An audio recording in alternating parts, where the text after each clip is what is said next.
fuel he had that had no oil in it and couldn't get the motor to run. Basically wasted the whole morning, couldn't get a run. Wound up taking a couple of flights on my Taffender fuel, and it's running. At least he's getting some flights in now. So, boy, if I haven't said it on any tape a million times before, Taffender fuel is my favorite choice, and I don't get any commission from Doug, and he never gives me any decent score at the Nats, but I still love his fuel. And that's a tip you can put in a bank. Now, we had a whole bunch of trim flights on Joe's plane. He's at the point now from watching videos that he's carving his own props. Had some 3 blades here before. Do you have the 3 blade on here ready, Joe? Yeah, you had it this morning. It's got some 2 blades, but I think we've still settled in on the 14.5 rev up as being the prop of choice for almost all situations and almost all of these planes.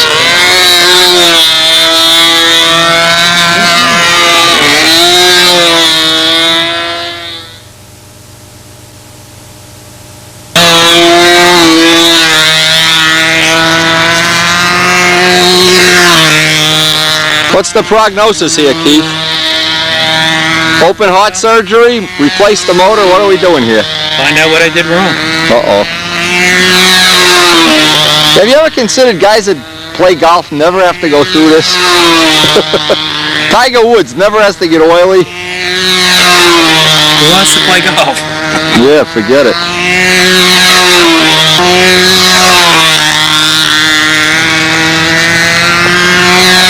Boy, this thing really did buff up nice. It's 3-year-old paint, but boy, did it buff up in person. Even when you pick this up to bring it to the line or something, it's got a very erotic feel. Like you should have named it Mrs. Awesome.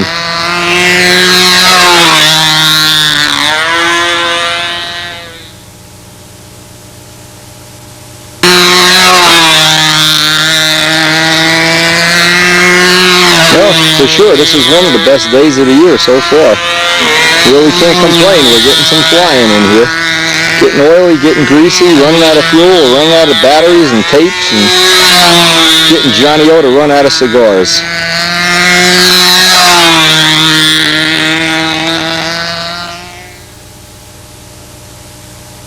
Okay, Joe is having extreme luck. He's had the 3-blade on here. It was a little too racy for the conditions.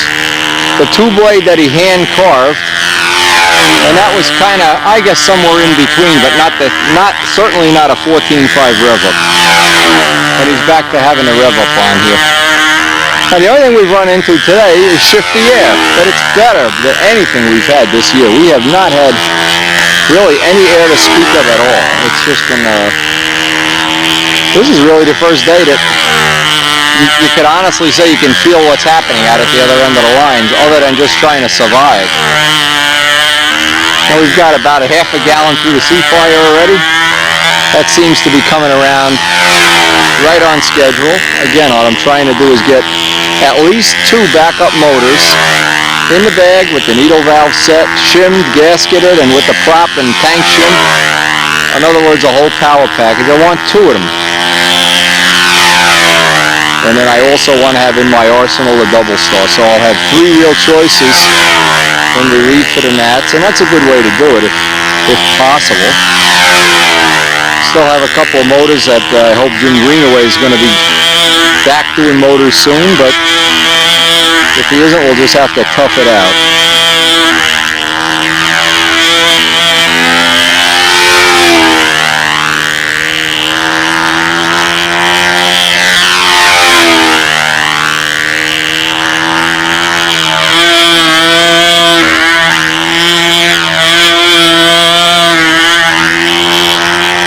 The only thing you could hope for on a day like today is that the wind would stay stable and not be moving.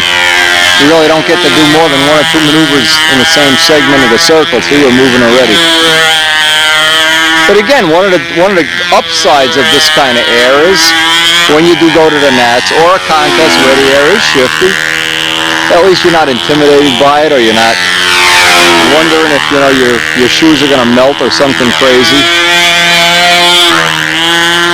And this plane is trimming out exceptionally well. It's really been, this has been a fun plane to trim out because it doesn't have any major things we got to alter.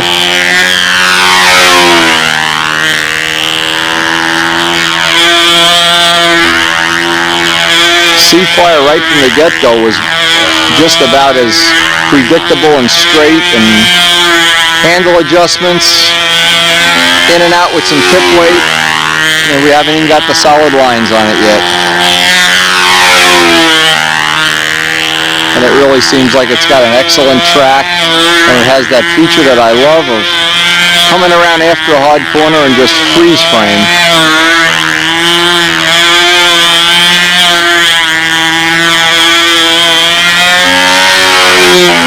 I think the only trim we really did with this, we went in on the Ray Brother. When he put the bigger prop on, we went in on that on the day before this. And backed the tip weight in and out, and he also was trying another set of landing gear today. He's got some long grass gear to, just wanted to make sure that the plane hadn't changed its wing angle. That's all in the bank. So all in all, a good productive day.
Now you may think we set the stage here, but we come over, John. Shut up, Wendy. John, you lose it in the sun. At least you could have had a line break. At least when I crashed, something break. Yeah, all right. The line broke. Now look, From over here with me. we're not going to cheer Johnny up much by saying this, but The fuel was running perfect. Everything was.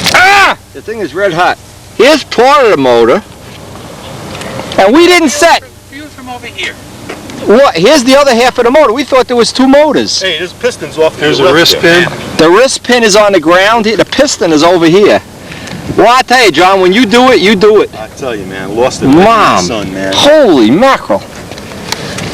Oh my Lost it God. right in the sun. Came up right up there. You recovering from something? What were you? You got another I plane? went up. Well, yeah, I got a couple planes left. Hey, if you don't, I got that old plane I gave Carlos you can have for the, while we get this fixed. So, Look, sick. I don't believe it. Now, don't lose any parts. You're going to make me crazy if you lose Is this parts. repairable? Yes. Oh, yeah, it is. It's Of course it's a repairable. repairable airplane. Well, I got, last week when I crashed, it wasn't repairable. I was over by the goalpost. I got that plane I gave Carlos. You can have it, John. Bitch. What a bitch. Lost Only rain flying on sunny days. I came up. I came up. I was going to do an overhead 8, right?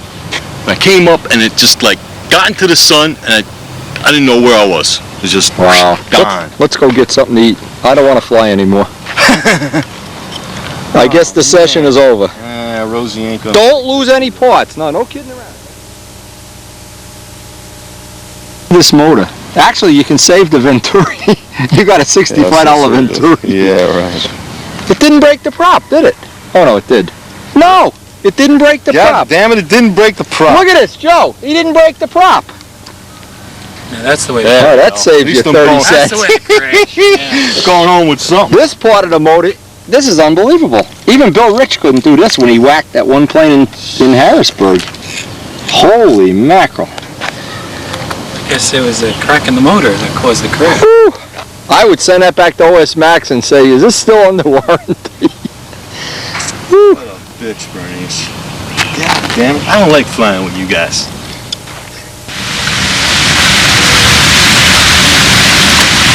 Now, it just figures after it's the only really flyable day we've had all year. Come home and it's pouring and raining, and wake up the next morning. Jeez, hard to believe. Luckily, we got some really cool mail today that I gotta share this with you. There's some funny stuff has happened in the short time that I've been involved with these fish. But this is a story. Even Noel Drindak will like this story. Pay close attention. This is really something.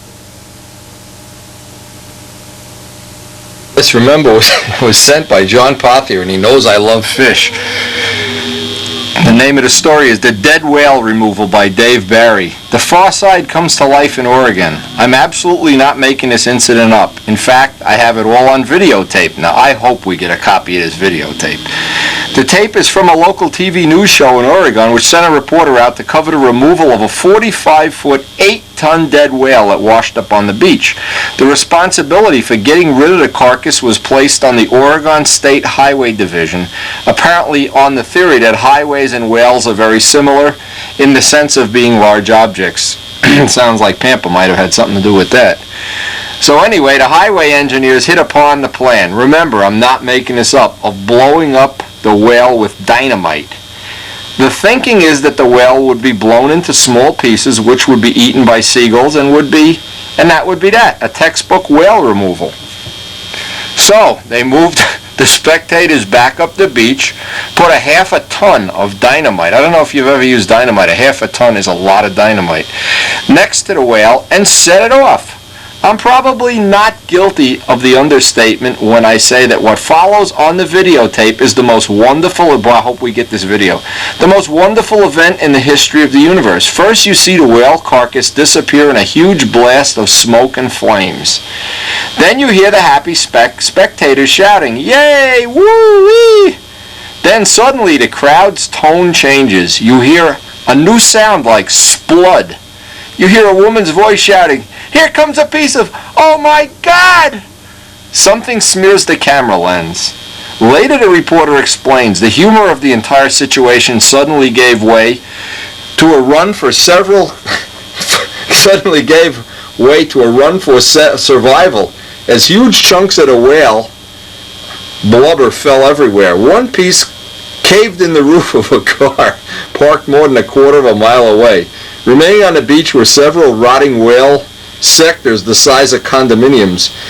There was no sign of the seagulls, who had no doubt permanently relocated in Brazil. This is a very sobering videotape. John, you got to get me this videotape. She got this off the internet. His wife got it off the internet. Here at the Institute, we watch it often, especially at parties, but this is no time for gaiety. This is a time to get hold of the folks at the Oregon State Highway Division and ask them, when they get done cleaning up the beaches, to give us an estimate on the U.S. Capitol. Anyway, that is, I hope you've enjoyed that. That made my fishy day complete. Unbelievable. And John Lickley sent in a bunch of nice pictures. These are nice, of a small little profile plane. Just read right off his note. Its profile is Dave Tribble's. A scratch-built Pampa plane in December. I'm not sure. He's referring to the numbers on the pictures, but I don't see the number. Well, shows you what I know. Anyway, apparently this is his son. It's a half-A profile published in January, Pampa, called the Stunt Chipmunk. Another nice cardinal rudder, by the way. And he also, man, do I love this. He also sent in an absolutely beautiful picture. Let's check this out. Now, this is not a stunt ship. Apparently, it's an RC plane. And I had seen pictures of this earlier. This is a Typhoon. By the way, if you want to see something neat, look at the steerable tailwheel. I assume this is a steerable tailwheel if it's an RC plane. From John, I appreciate it a lot. And John, by the way, I'm gonna make sure he gets a copy of this. Send me some more details on this. George is interested in the RC thing. He's got his second electric car. We don't have that on tape yet, but we're gonna get it. He has one Cardinal finished, ready to fly. In fact, he was probably going to go flying today if it wouldn't have been raining. Really neat. And he's got a second Cardinal almost finished. The wings and body are already framed out. Thanks a lot, John. This is what happens on a rainy day around here. My wife gets out a list and she finds all these things to do. I'm cleaning windows and cleaning gutters and all kinds of crap. But the reality is I want to finish working on this birdhouse. I'm really itching to get that outside. We have had more birds at this bird feeder. Anyway, that's coming tomorrow, or later today. I got the last coat of PVA on Dave's mold, and I'm going to lay up the first piece of this with, try to make them 3 or 4 different simulated copies. Now it looks like this would be a perfect fit for an Aries too. Just look at Argus and Aries, any of the designs of that era that have that same shaped cowl. So I want to get out the fiberglass stuff and get one of these laid up in a mold today. Then this can be drying tomorrow when I'm working on the old birdhouse. It's nice always about using West Systems resin. No cleanup, no mess. By the way, this is where that little baby bird got down there when I was chasing him around the shop. It was making me crazy. No more brushes. Gotta get a brush. Mix in a little bit of Cabicil into this so I can make the equivalent of a gel coat for the outer layer. Again, what I'm going to do is make Dave up 3 or 4 copies. I don't know how many I'll have enough material here for, but what I want to do is try a couple of different resin and cloth combinations, and then he can pick the best one, or he can use one for a spare or whatever. Always a good way when you're doing little composite parts like this, try all the combinations and then just keep the best one. Since they're so easy to make, 5-10 minutes you can make the whole cowl. Imagine if you had to carve all these cowls. Oy. Now I always try to do, if I'm going to do West Systems resin, which is right now probably the best combination I have, always get the first coat in with plenty of Cabicil. This acts like a gel coat. Then what I'll do is I'll take the cloth that bends the easiest, and I have plenty of that now, and just start laying in layers of that. And I'll try to use some resin that doesn't have some Cabicil in it to attach all those laminations. But ultimately this system worked well on the other cowls. And since this is going to be completely hand finished on the outside, we're not looking for a gel coat kind of finish, but this gives as few air bubbles as anything I know. And the polyester resin, really, you get air bubble city there.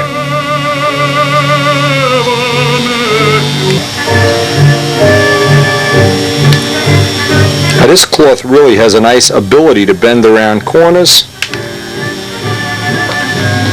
I really like that stuff that John Pothier had sent me. I'm going to get some more of that from George Spar. Uh-oh, President Nixon's calling.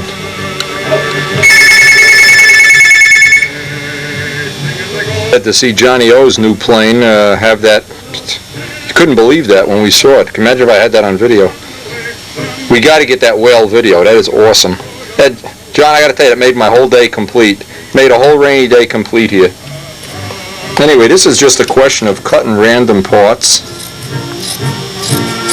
And once I know what sizes and shapes I'm going to ultimately need, I can cut them ahead of time. That velvet weave cloth was really good. That's the stuff you can get from George Spar, the velvet weave. And certainly for a cowl, West Systems resin is fine. No post-curing, no toxic side effects. Easy, kind of easy to use. I can't imagine anybody, even a very entry-level model, they couldn't come up with a decent cowl. Probably even on the first shot.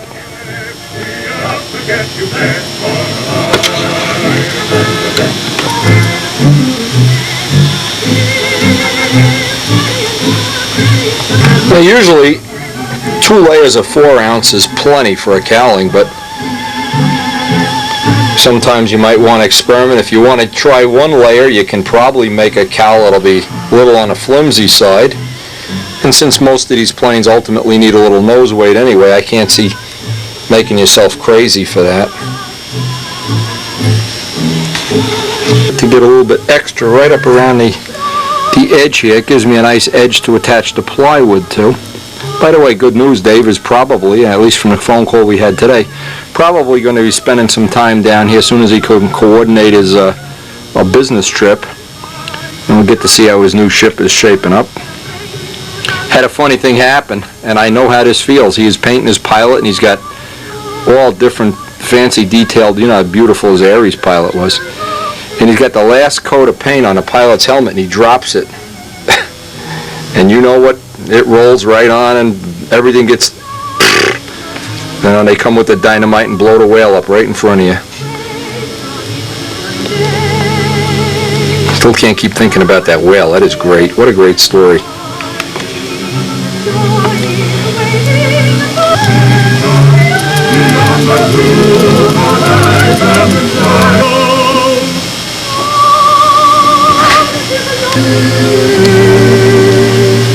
Okay, we can put this aside to dry. Dave, number one's in the mold right now, baby.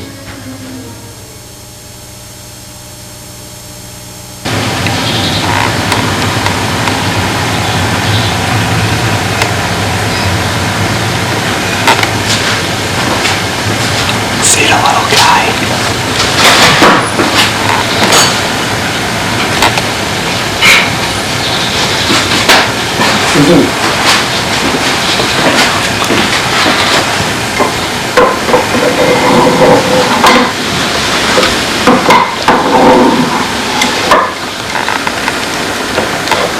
Look what a piggy is. He's got the seeds on his mouth. He can't even eat. Hey, just keep feeding me. Shut up, Artnowski. See, I don't have the bird feeder out there today. What a mess they made. Oh, God, what a mess. This little putsy's in a basket.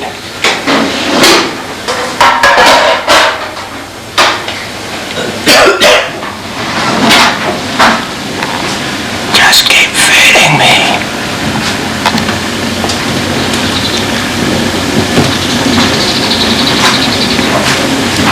You heard me. Just keep, look at that mouth go. Just keep feeding me, Artnowski. I wonder where his mother is. Hey, it's almost dark. Do you know where your baby birds are?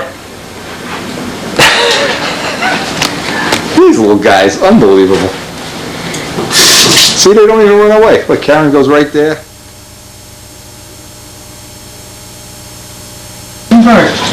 He's all wet from it raining all day. Look at these guys. Yeah. But we did see the baby blue jay. Unbelievable. Where do we get that little baby blue jay?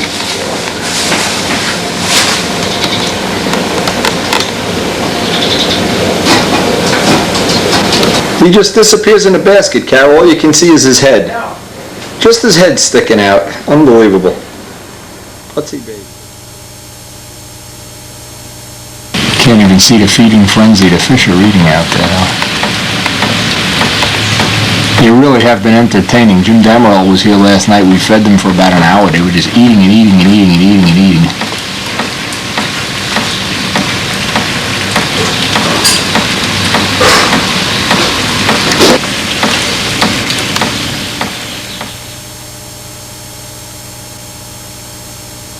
This is my neighbor Bill gave me this piranha. He's guarding the fish.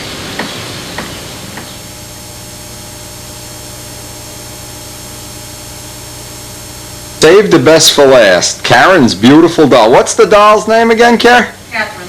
Catherine. Look at the size of this doll. Visually. This doll's almost as big as you are. Look at the size of this doll. This is her. What is this? Your Mother's Day present? Your birthday present? Mother's Day. Look at this. Anyway, this is Karen's Mother's Day present. What a great guy I am. Unreal.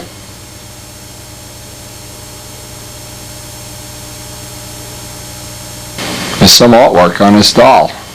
What is this? 7 yards of lace? And believe me, I appreciate handiwork. This is something special. There is some work. There's some work in it. You can make an Ares for the time it takes to make a doll like this. All I want to see is if he's still in that feeder. The son of a gun is still in that feeder. Look at this. This guy never gets sick of eating. He's a baby. Oh man, we're going for Mexican food. Baby birds, eat your heart out.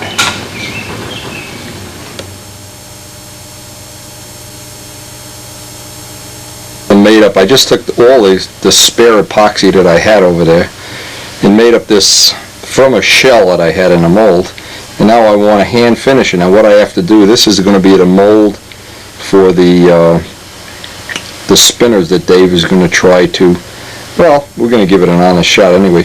Try to make them the way we make canopies, make spinner cones, and of course hopefully they'll be lighter.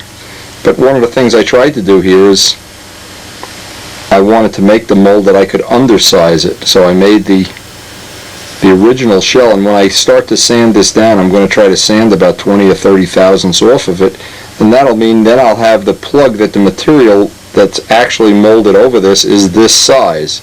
So that's the reason for having all that extra epoxy inside of there. And we'll see how this works out. We'll see if Dave's able to do that.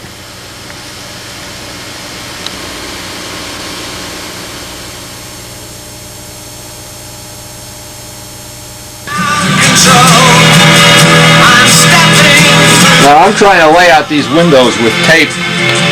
Try to make a little Victorian house out of this. Using the same technology used when you do a plane, except I'm using house paint.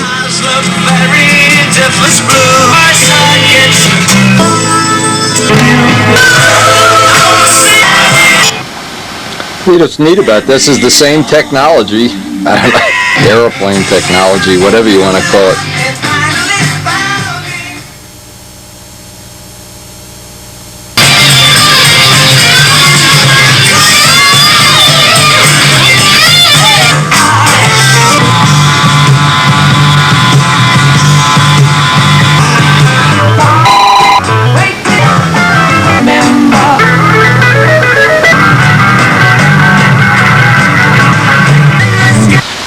Now that's going to go up in place as soon as it dries. I want to give it a couple of coats of clear varnish.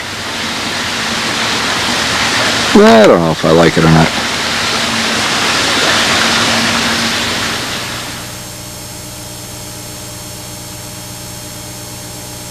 Now while that guy is drying up out there, I want to give that some coats of clear varnish. I looked down at my notes that I took the last time we went flying, and I see tank needs to be shimmed to 1/16, so I can kill two birds with one stone here instead of sitting around waiting for Santa Claus. You know, that's that old time management thing. Always use your time efficiently. How you guys doing upstairs? Good? Done. Fantastic.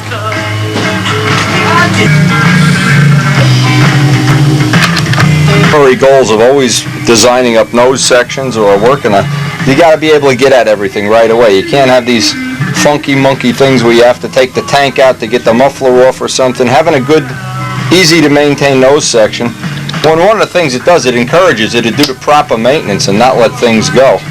In this case, while we have it apart, the filter looks perfectly clean, but we'll back flush it anyway. Replace the exhaust gasket, check the glow plug, check all the head screws, and we'll shim the tank all at the same time.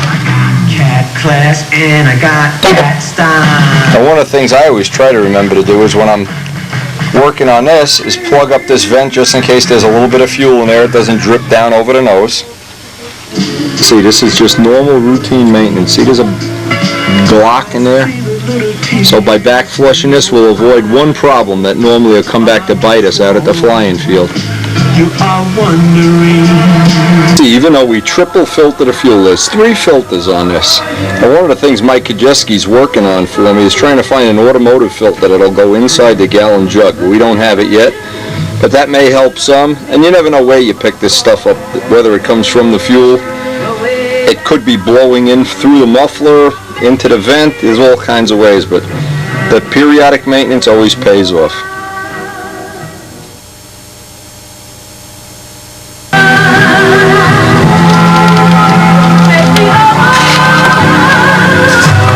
Now, because that engine has a chip at the exhaust, and again, it's an old engine, it's certainly not going to be our #1 engine. There is some oil in here, but when this is sealed up well, or if you have a relatively new motor with a gasket, there's almost none in here.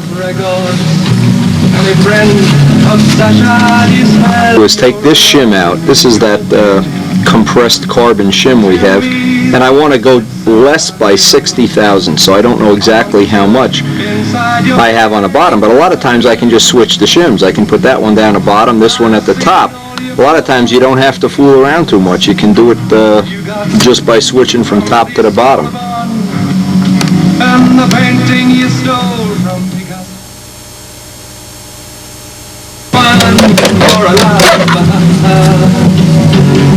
Now we want to go, this looks like it's 120, we want to go half of this amount.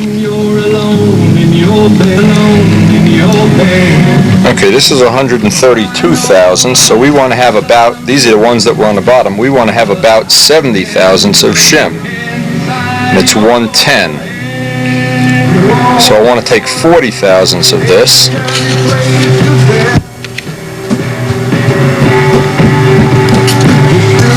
Just a couple of things that I always, this is not going to work this way. A couple of things that are worth doing. I made up a new tank shim. Is to get all the edges radiused off, and I take that pure carnauba wax and put a couple of coats of wax on it. Now, in the past, what I've tried to do is take tank shims and put dope finishes and epoxy finishes and things on it. And the downside of that is that they always seem to, when they get in squeezed in for any length of time, then they stick. And if you've ever been to the field and couldn't get the tank shim out and you have pliers and jackhammers and atomic bombs, you won't do that twice. So a little bit of maintenance down here, a little bit of getting this all radiused off, and then plenty of that raw carnauba. That parting wax is good, actually. It's really cheap insurance that you'll be able to get this thing out. It'll also fuel-proof it a little bit. Actually, it'll fuel-proof it enough, it won't even matter. But I always spend a little bit of time getting everything radius now. I also have all of these tank shims that are going to be replaced, and what I'm going to try to do is get, this will be the top shim, and then I'll measure with the micrometer all the shims, add the 60 thousandths that I want to change to it, and then try to get a nicer assortment of shims. So I'll have thick ones, thin ones, and medium ones, and I can constantly have them all ready to go, varied and everything. In other words, you don't want to have just 16th shims in case you want to shim at a 32nd or a 64th. So I have some that are 64th, some that are 32nd, some that are 16th. And I want to keep that variety there so that I can, at any time, even at the gnats or whatever, if sometimes just when you change motors you need to shim it just a little bit. Good wax, by the way. Any pure carnauba wax is good for a tank shim.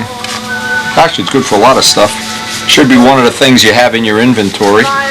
But you'd be amazed at how the smallest detail, you can be at the gnats, you can be somewhere far from home at the flying field at a contest, and all of a sudden you want to, and this is one of the great reasons for having so much on video. You can go and confirm your suspicions on video. Oh yeah, it is running a little bit faster inverted. You can either do it with level laps or the way I like to do it on the round 8 and a square 8, see if the break point is the same.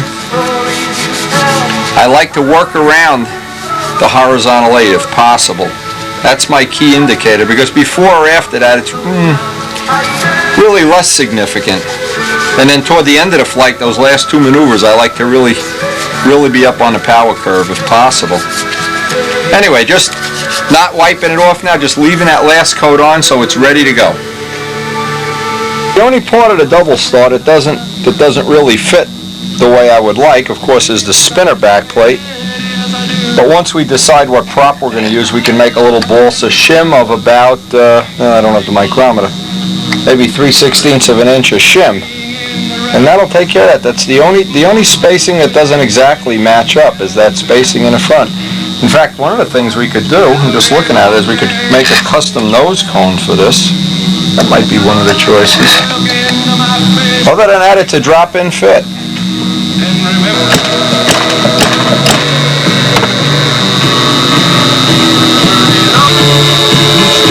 Now, keep in mind, this motor is almost 2 ounces lighter, 1.5 ounces lighter, so it'll probably require a major retrim of the plane, number one, smaller handle spacing. So maybe what I'll do is get a separate handle, and I've just thought of this, brilliant that I am, and make a separate handle and set of lines. In other words, make almost 2 separate setups. Then I can decide which of these is going to be the one of choice, of course. You would almost automatically think anything that's the lighter of the two is going to be the better, but that's not always the case.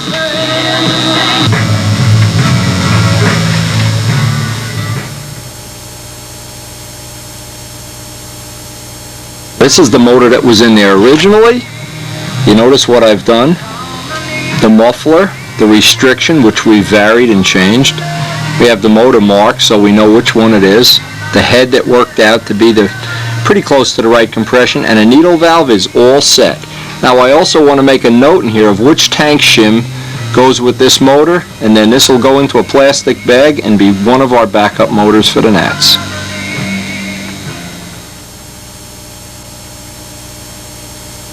I've got all the information that I need to know, which gasket, which prop, fuel, tank shim, and the fuel consumption, all set. That is hopefully a complete package, and now we can start working with the double star.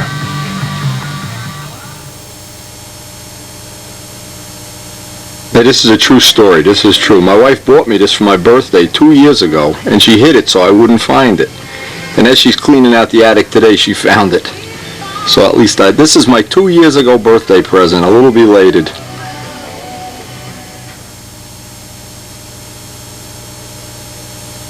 Okay, birthday presents aside, this puppy's ready for a test. And like I said, this little gap, we have a couple of choices. I can shorten the thrust washer if I happen to get down to the machine shop. And actually, if this does work out as well as I thought, I want to make a little adapter so I can use the standard anodized mufflers. I could even fill this in with a little piece of balsa wood or whatever. That's not a big deal. That's the kind of thing that's just a cosmetic rainy day repair. Anyway, hope we get to test this later this week.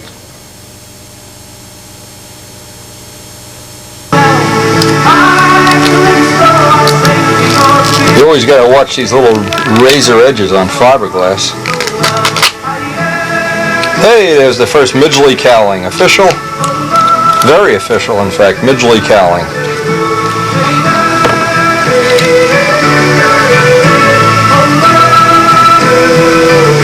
It's always tempting when you get a part out of the mold and the PVA is still in the mold to think, oh, I'll get another shot out of that. And what always happens invariably, there's a couple of spots that tears up the rubber, and you really do damage. You can damage the mold, I should say, not always. So what I've come to the conclusion through doing this the times that I have, that it's a very cheap investment to clean this up and go spray in 3, 4, maybe more coats. I've been using 3 coats of PVA on this. And don't fool around. Every time that's one thing about molding, every time you try to skip a step, boy, you wind up paying somewhere down the road for sure. Even a couple little globs of the stuff sticking in here. Anyway, it looks like it's going to be a functional mold to be able to make cowlings, so anybody that wants an Aries, Midgley, whatever, Walt Prey, whatever we're going to call this Billy Werwich cowling, I don't know. They're available.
Now, anybody that I've ever had a long conversation with about favorite planes of my whole life, this is certainly one of them, all of the Jack Northrop Flying Wings. And I get this magazine today, and I subscribe to this, and I get this magazine that's got a tremendous article about the history of the Flying Wing and the death of Glenn Edwards, who Edwards Air Force Base is named after.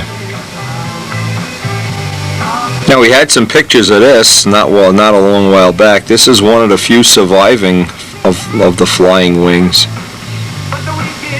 This is the one they actually used to train in. This is one of the very rare photos. There's very rare photos of these old training they would have used for training the pilots. You can see there's 3 of them in this picture. Now, even in all my years of saving things and trying to read up on everything, I've never seen this photo. This is really this is one where they had all of the flying wings laid out at one time.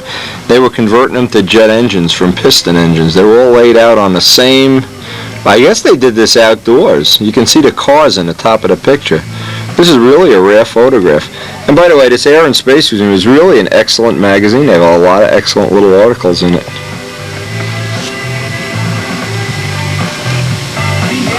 Now, I doubt if there's many things, if you ever saw her in real life, there's some things that you just never forget. I have some video of of them testing this. This is when they converted over to eight of these jet engines. And it is really an impressive sight. These old jet engines used to burn kerosene and throw out a black smoke screen. Now, a couple of things that are interesting. The big ones, the bombers, had counter-rotating props, and the gearboxes were a constant problem. Vibration was a problem. Overheating was a problem. And I remember a story. Now, I don't really have this documented, but Al Rabe had built a flying wing, some kind of a giant flying wing at one time. And anyway, it's on one of the old videos. I'm going to have to try to dig it up. Frank McMillan was telling us that it eventually hit him. So we have that on video somewhere, I think in '87. You just get an idea with the Black Widow flying along as the chase. Look at the counter-rotating props.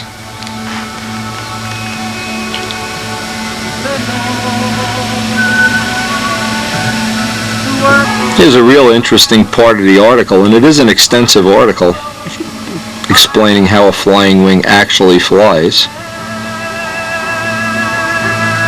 I just thought you'd enjoy that before we go back down the shop and start grinding out some cowlings for Midgley.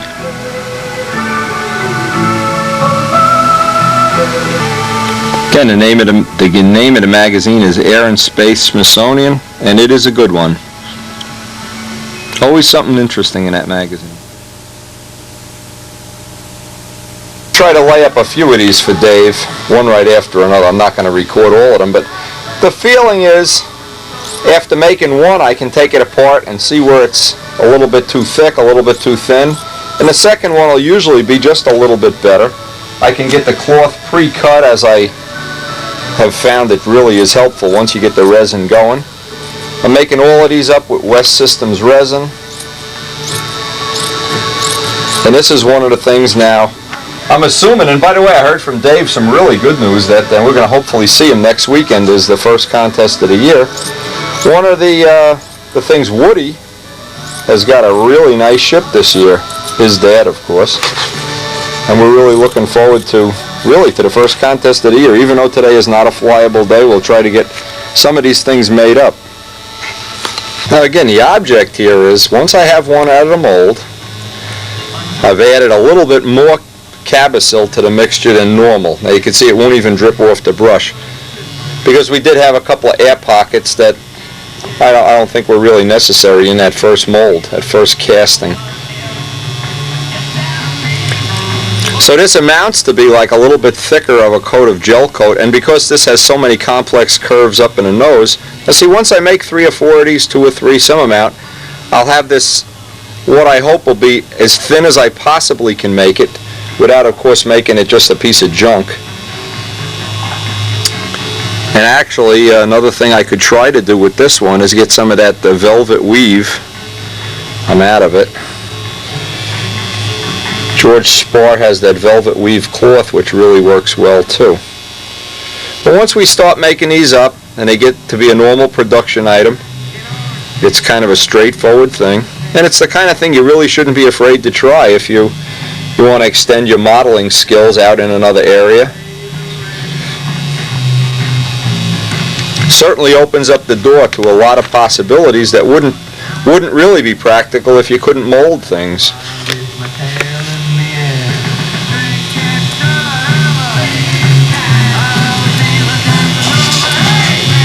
Of any of this composite work is always to get as much of the material, the cloth material, and as little resin to get the lightest weight part. So in this case, we're trying to brush out all the extra resin. All of these extra little strips aren't really adding much.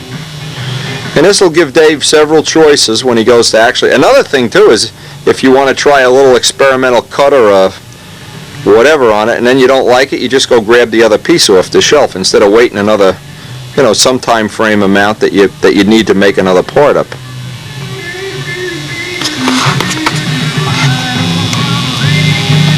Now the trick is to get the material patted down into the corners as tightly as possible, because that's where you'll have a little imperfection or a little air bubble.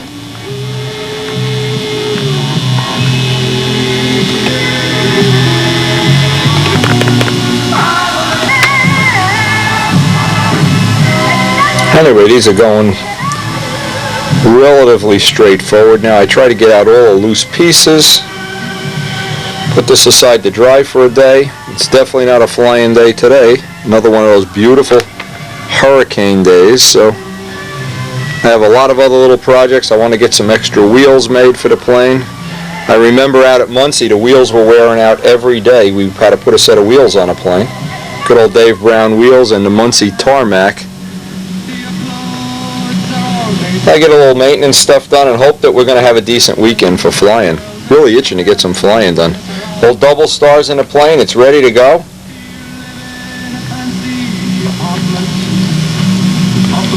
It's funny how this time of year we're a week away, well, a week and a half away from a contest. And you really get to the point where you want to get out to the field. You just get that disease or whatever it is. Just got to get out of the shop. Oop, President Nixon.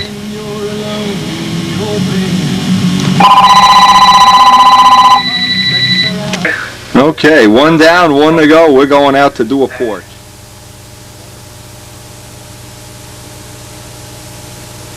Really has the look of a fruitcakey kind of day here at the circle burner field, but I got Jimmy. He's on his rehab mend.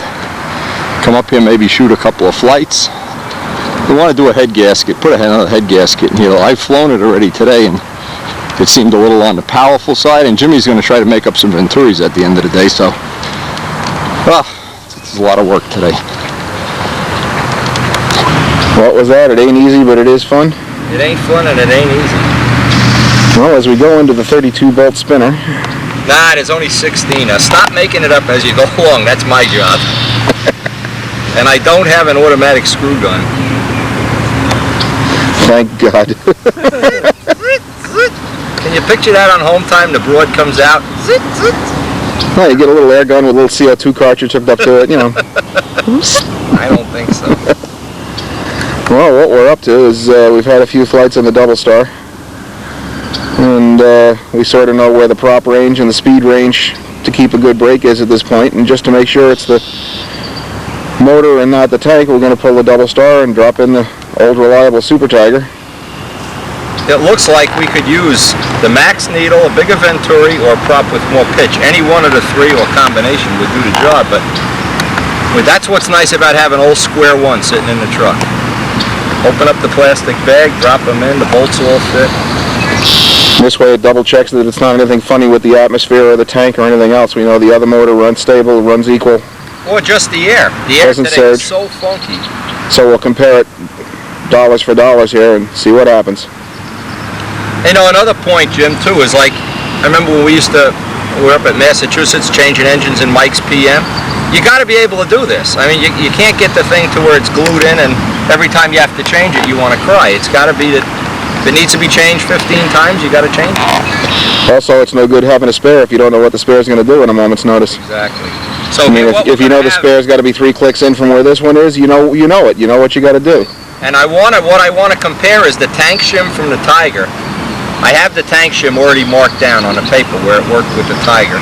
Now I'll get a relative reading to where it is with the Double Star, so anytime we go back and forth, and I already closed down the handle, one cable adjustment, because it definitely has a little more ferocious turn with this motor in it. But we could adjust that right out, that's no problem. It's a good place to be at the beginning of June. Oh. Well, we got a few days to the beginning of June too, so the schedule's working out The year well. of the killer bee, Jim, that this time of year, I was just starting to build a new plane for the Nats. And the Nats was 21 days away. And I had a stab that I just had to take the pain off. So I guess all is not lost. Yeah, but you didn't have a garden, a fish pond, and a house then. That fish pond's making me crazy. Karen got a bunch more plants since you've been there. We got some big, long, thin plants in the pond now. They live in a pond. Mm-hmm. And the woman's going to give us a pair of breeding fish. She's got breeding fish. The girl that works with Karen. She's going to give us some babies and a mama and a papa. Uh-oh. Uh-oh. That's the combination that usually means child support, you know? Somewhere down the road you say, did I really want to do this? Yeah. I guess you'd be the expert on that. Okay. See, this makes me crazy too, Jim. Look where this is. This is locked up solid. And there's nothing wrong with it. It just gets the top dead center like a VMAX does. You know, I wonder if that still needs time on a motor, if it's still a fresh motor. Or... And it is a ring, so it's strange it's that tight on the top of the taper. It's really tight. It's a well-machined motor. There's no doubt about that. Well, we'll see what happens later with the Tiger. Okay, now this is what we were talking about, of being able to compare apples to apples to apples, even though it's not a real comparison. Now we're going to take the Tiger, put the Tiger in, just to get our square one back. Because what's happening, we can get this to fly 5.3, but we're out of the motor range. So rather than making, and we don't have an extra Venturi run a field with us. I don't even know if can you tell if the Tiger would fit? Definitely not. Definitely not. It's a small one. So if you take the motor home and make a bigger Venturi, or I'll give you a needle valve too, the next time we'll have that all set up. Is there going to be enough wall thickness to make the Venturi though? I even left a needle valve set in this from the last day we flew, so let's just make a pretend we were at the Nats and we need this motor with this muffler and this needle. Well, we would hope anyway we have some fat chance of avoiding 14 flights before we get something working here. All right, let me pop that in. All right, so we didn't get much flying, but we do have the information that we wanted to have. Jimmy's going to take the double star back, make a Venturi, get a needle in it, and we'll get the tank shimmed one more time and come back out if we get some weather tomorrow.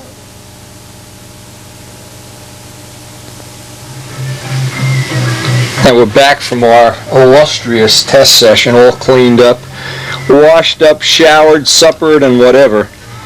Anyway, this comes in the mail today, and it looks like we've been promoted to the cover of this Swedish newsletter. Anyway, there's some really interesting stuff in here. And as I go through this, only one problem. Little minor problems, I don't speak Swedish. Anyway, some nice stunt looking stuff in here. Might be of interest, give some people some ideas. Impact. Oh, here's something we could learn to love. A Cardinal 92. Lothfrost in Smusenmugel. Anyway, I can't read one word of this. They could be saying, that Windy, what an idiot. Probably are too. Anyway, they have some tests. I'm going to put the address on here. If anybody's interested in subscribing to this, I guess it's they can do some motor tests here and stuff. Double star motor from Tom Dixon. Hey, okay, that's what we're working on. Here's Randy Smith's ad, so everybody's in this, just like Pampa, I guess. And look at Leroy Black. Big Windy Spitfire, I guess that's big. And some Canopy articles and Trivial Pursuit. Hey, they're all in here. It's a cool newsletter. Plans to the Spitfire, Joe Adamusco's Spitfire. Der Haften Schnugelfliegen. Man doesn't know what he's doing, Schnugelmeigen. Anyway, good newsletter. And I want to get the address on here. If anybody, oh, look at this, Tsunami. Little do they know. Tsunami, all gone. Yeah, you're right. Anyway, this is probably, now what, look at this. Noel Drindak's ad. They must have some, this is a great, they must have somebody in the world that can translate this for me. So if anybody out there speaks Swedish, boy, I wish I could figure out, information. I don't know even, I guess back here, shows you what I know.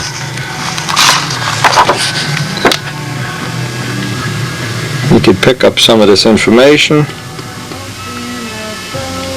Anyway, they got it all, and it's a real nice little newsletter. I would write to this guy. I've written to him already. He'll respond too. Willie Bloom, Lars Roos. I guess you could write to any of the guys, Ove Anderson, any of the guys in Sweden. They would give you the complete poop. But again, a real nice newsletter. Shows you that, you know, Pampa has led the way, and a lot of people are following right in their footsteps of putting out a really high quality newsletter. Really nice. And I'm guessing it's only a few bucks a year to subscribe. Guessing it. I don't know how to read Swedish money. Maybe it's $2,000. Now, I can't emphasize over and over again how important, at least how important I think it is, to have a nose section that you can work on. If you're going to test motors, change motors, make these changes, you can't make it that it's a catastrophe every time you have to work on it. Now, this one I had the needle, the last flight was too fast. Let me back it out a click. Anyway, this nose section I'm real happy with so far. Double star and this motor go in and out. I want to fine tune the shim again. We had we know that, and I may as well do this on a storyboard later. We know with an 1/8 inch shim is too much and a 1/16 not enough, so obviously we'll make a 3/32 shim, put that in place, and hope that we're getting in. Both motors responded exactly the same. They both were running rich inverted, so the tendencies are exactly the same on that as far as that goes. I want to pull this all apart, clean it all out, and I want to get the tank shim, but while I have it apart, there's other things I want to change. Always clean the filter. Always check all the bolts are tight. Check the head bolts. There's always that redundant maintenance, and the advantage of doing all the maintenance is you don't get to a point, you get to the field, it's a beautiful flying day, and bang, you got a problem. You get all this stuff done on a rainy day like today, or a lousy day, or when today was unflyable up at the field. Didn't even pay to try to fly stunt patterns, but you can always do this kind of testing. Notepad with the notes of the things that I want to try in the next session.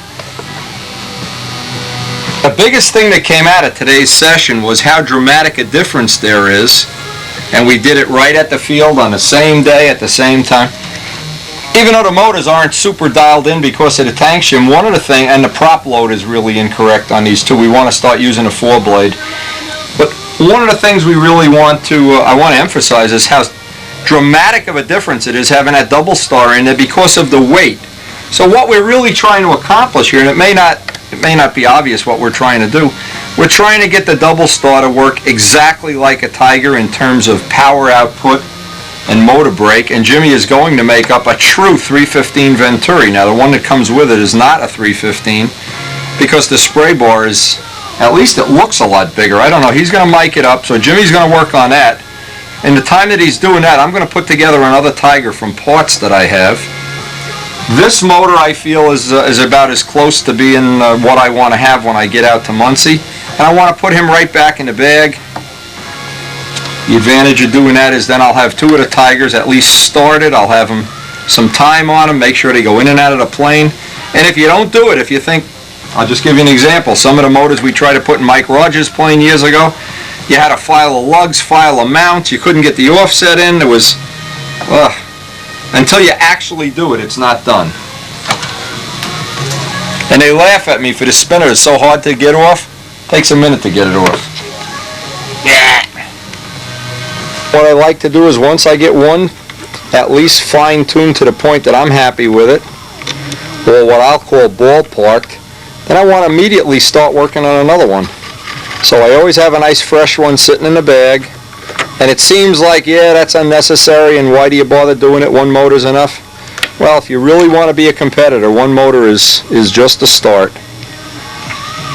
Now, never make the mistake, and it's important, never make the mistake. You go out to the Nats, and you see somebody who's, you know, a good pilot, and they're fooling around trying different things or whatever. Never make the mistake, and we used to run into this all the time in Flushing.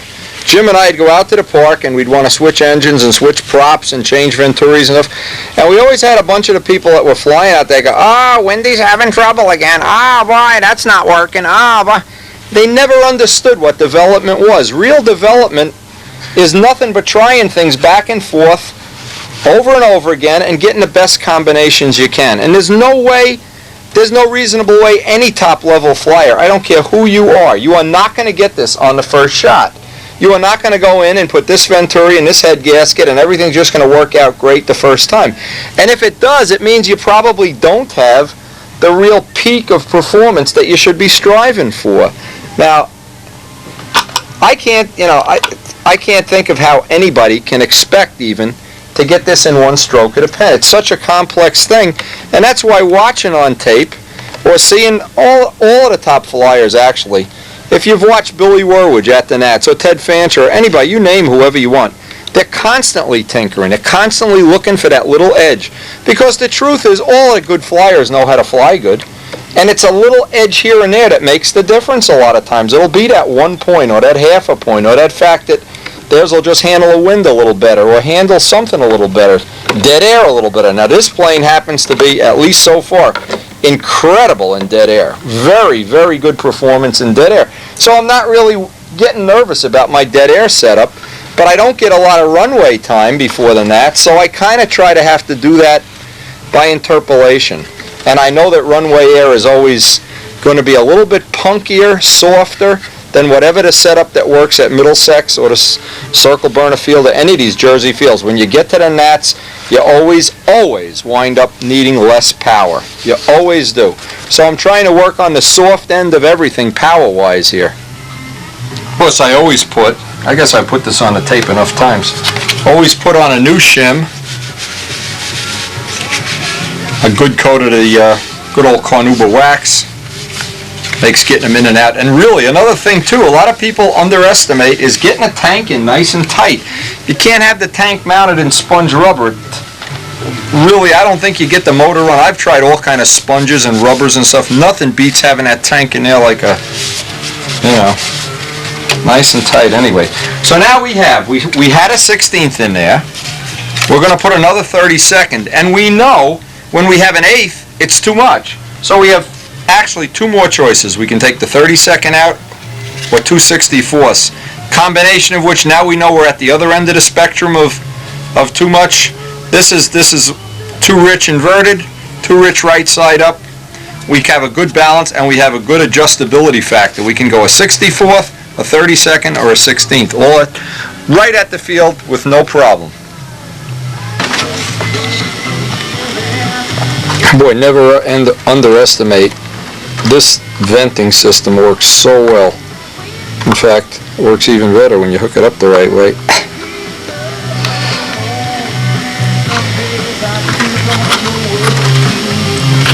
The old days when we used to solder the tanks to the vents and just wait for them to crack at the worst possible time, this way is almost bulletproof. Now what I'm going to do, because we have this engine half in the bag, so to speak, I want to leave this in the plane. It's supposed to be a lousy weekend, and the next time I get a session, I'm going to set up another motor. Jimmy took the old double star home, so we hope we're going to have more things to test very, very soon. And it's working out very well. In other words, in this particular airplane, the double star and this give us a lot of choices. When you count all of the choices, we can vary the CG with clay and a Tiger, just a Tiger, and leave it nose heavy, with the variable control ratios. And what this does, it makes it almost foolproof that you're going to get the most performance you can out of the plane. Of course, but it assumes that you're going to do the work. Now see, this is what I like about this. I have variable offset now. I can try a little, well, we had it all the way before. Let's try halfway. Now, it looks like we might get some air here. It's late in the day, and what I was thinking about doing, I wanted to give another couple. I've repitched that four-bladed prop up, and I'm hoping maybe I can get at least, before it gets dark, I can get 1 or 2 test flights on that four-bladed prop. So I'm going to put that whole setup in here and just try to get some flights.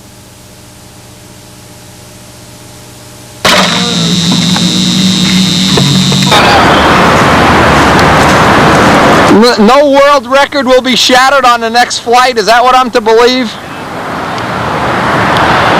Larry Scurenzy. Always looking to set the world's record for not paying the coffee bill. Anyway, I'm not really hopeful we're going to have a lot of flying here. The trees are shaking and jiggling, and it would be nice to get a flight or two, though. The world's record, soon to be set. Well, not exactly.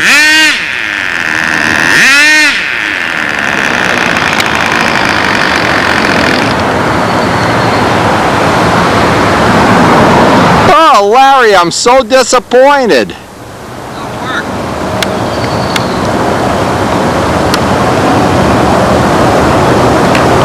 Well, so much for the world's record. Well, in between Larry and Tom blowing up motors over there, we've had nothing but unflyable air. Boy, the trees are just miserable here. Anyway, sometimes you do get a little time just before dark. In the meantime, I got a couple of flights on this 4-blade. Now, what this will buy me, actually, I've bought something here that is significant. What this will tell me is I know this prop needs to be up-pitched, so there's no point in flying it anymore even. I can switch over to the 2 blades, get a couple of tests on the 2 blades, and of course I got enough of them to choke a horse here. What I want to try now, I know I have all the 14.5s and these will be great runway props, but I need to get a prop that's going to work in this kind of air here, this dead, whatever you want to call it. And I have a couple of, for 60s, there's always 13.6s, and 13.6s cut down a little bit. And of course in another plastic bag, the spinner and the prop from, the last time we flew it. So let's get changing props. Nobody's going to do it for me. Now remember, the goal here, not only with the motors, to get the double star and the Tiger to perform relatively equally, tank to be shimmed equally, and we have yet to really finalize that, but also the props. I want to have the 4-blade, and it's got to be up pitched just a little bit, to have, I hope, a pitch that I can then make the little gauge, and I can go back and forth with the prop that's on the Spitfire. So I'll have really 2, and I have 1 spare that isn't even painted yet. But I need to get these 4 blades up pitched. They're all on the low side, so there's no point. Once you get to a point where you're out of the power range and you're almost in a dead 2 cycle just to maintain whatever lap time you want, then it's appropriate just to take it home, change the pitch, and we'll work on that 4-blade next time we get a session out here. In the meantime, we'll be playing with some of the 2 blades. All this seems like a lot of work, but you know what? You get to a big contest, and all of a sudden what you really say, oh, if I just had a prop with a little more pitch or a little less pitch, or oh, son of a gun, and you don't have it. Not only that, but you need to have it and have it on the plane and tested and see what exactly is the fuel consumption change, the needle change, where does the ground set, does anything else change? So basically using up all this weather that's, I don't even know how to describe this weather. If you've ever been to the club field and the trees are moving on one side but they're not moving on the other side, it's pretty frustrating to fly in this air. It really is. It feels good on the ground. As soon as you go up to 20 degrees, it's blowing to the left, then it's blowing to the right, then it blows straight down. So you really can't do stunt patterns. It isn't worth videotaping the flights because you can't really do stunt patterns.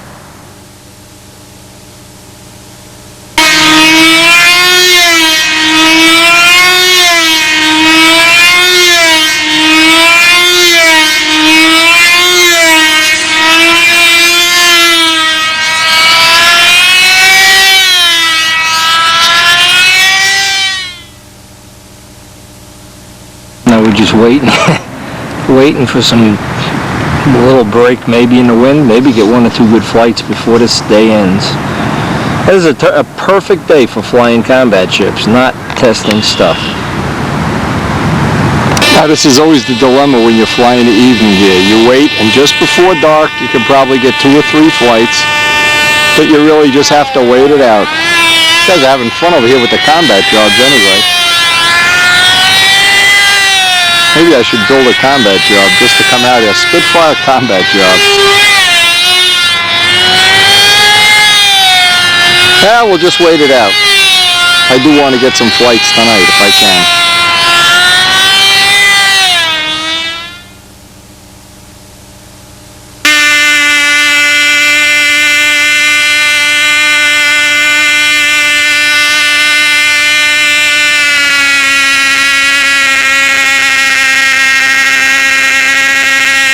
Definitely a combat night. What awful air.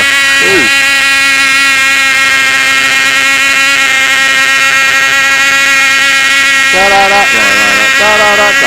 I love you, you love me, we love each other best.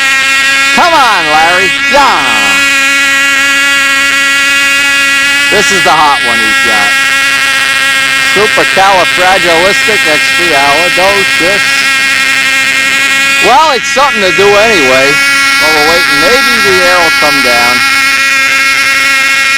Never give up. Never say die.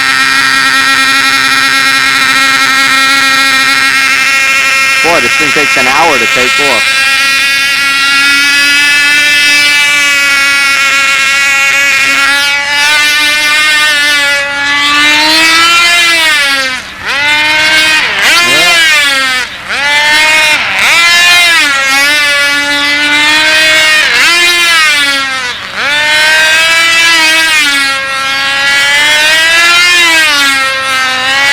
I don't think so. Oh man. When it rains, it pours.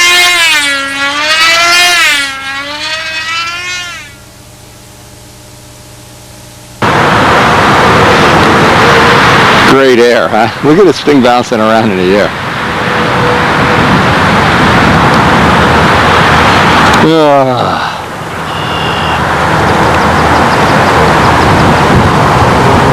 Yes, I do believe this is fun. Wasting all my good air, Larry. I could be practicing right now. Forget it. I could be getting prime beef flights. Hey, look how nice he mowed the grass here. Wow. It was supposed to work better. Who did this? Kajeski? Man, he's okay. I don't care what Peabody says about him. Yeah, but I gotta change the lead right there.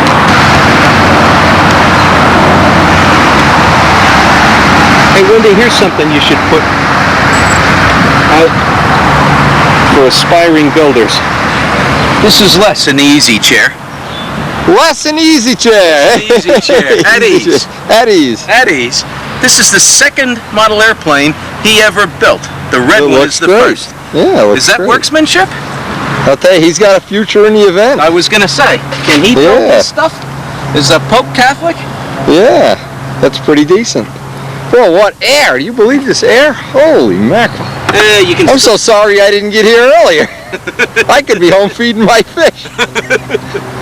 Oh, man. He did not pay for his half of the lunch. Did he pay? Continuing a streak going back to the 50s. 40s. 40s. Oh my, Duke Fox is probably rolling over in his glow plug box just thinking of this guy. So you didn't pay for lunch at the Philly Flyers. Oh my God. Oh look, he's ashamed. I'm embarrassed. At 66, shame has set into this legend of stunt. I'm embarrassed. The legend of stunt.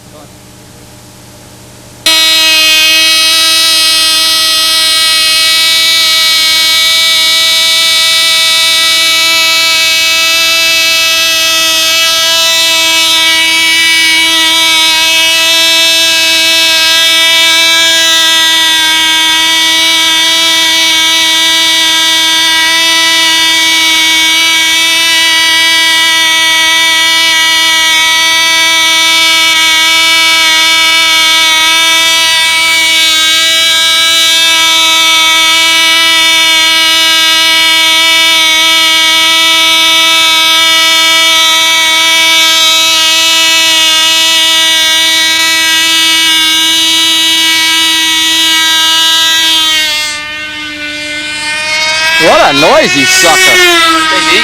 Man.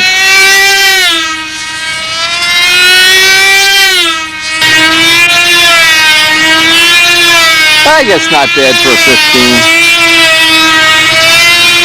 Anyway, they're just pretty much going to give up here. This air isn't coming down. It's a combat kind of night, and I don't have a combat job.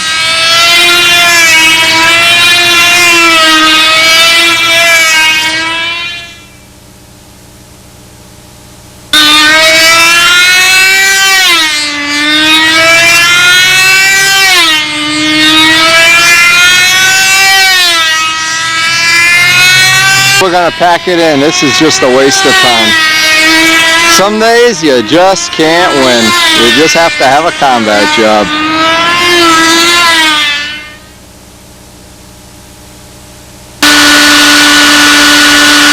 Now this is just the typical thing that happens. If you get out to the field and you want to put, in this case I want to put just a little more pitch in the prop. Now in my case, the way I tell when it's ready to bend the blade is when I can't touch it anymore. Several ways to do it. Boiling water works well too, but I have my little very inexpensive gauge.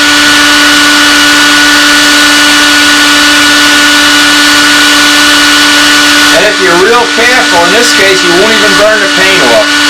The acrylic will hold up. Oh, I love it, I love it.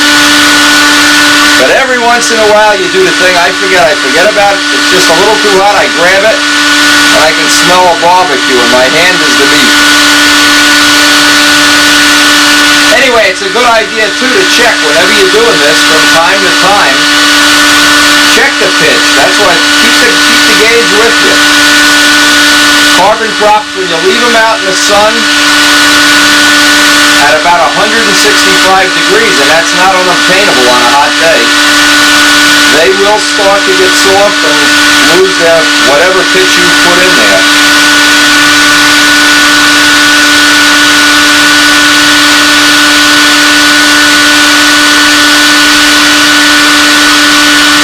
Better not get confused.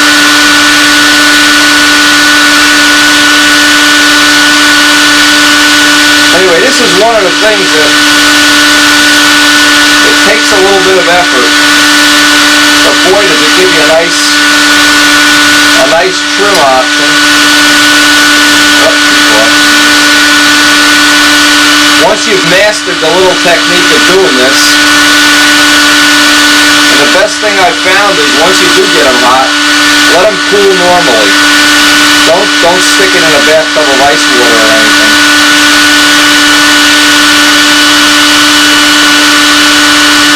Again, Tom Dixon had his way when he was the volley prop importer. Randy has a couple of different ways of doing this with a heat gun. And it's best, as always, to check everybody's method out and use the one that you like the best.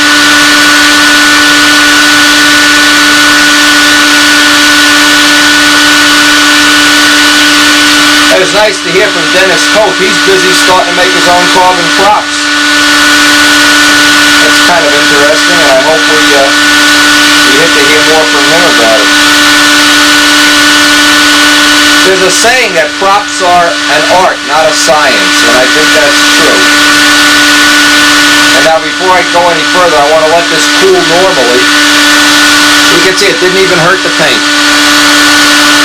Last thing you want to do, the last thing I want to do, after this cools normally, just make sure each blade is kissing exactly the same. I'm getting these an inch from the tip. And I'll tell you the truth, I really don't care what goes on between that and the hub. It's that last inch that really makes a radical difference. So see what we actually gained, and of course now I'll check this prop for balance and rebuff it out. It's got some scratches from being on the motor. One of the things, and I can't emphasize this over and over, years ago it didn't seem like we had this much bad weather, but now it seems like, and I try to show this on the tape, last night was just a waste. The day before, total waste of time.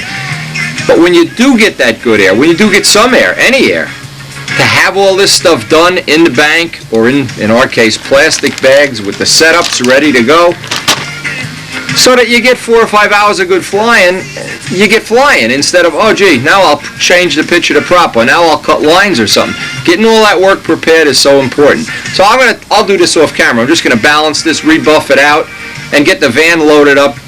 It's supposed to rain for the next 3 days, so I don't have any high hopes, but even if it does, we got 100 other projects here, cowlings to make and other things.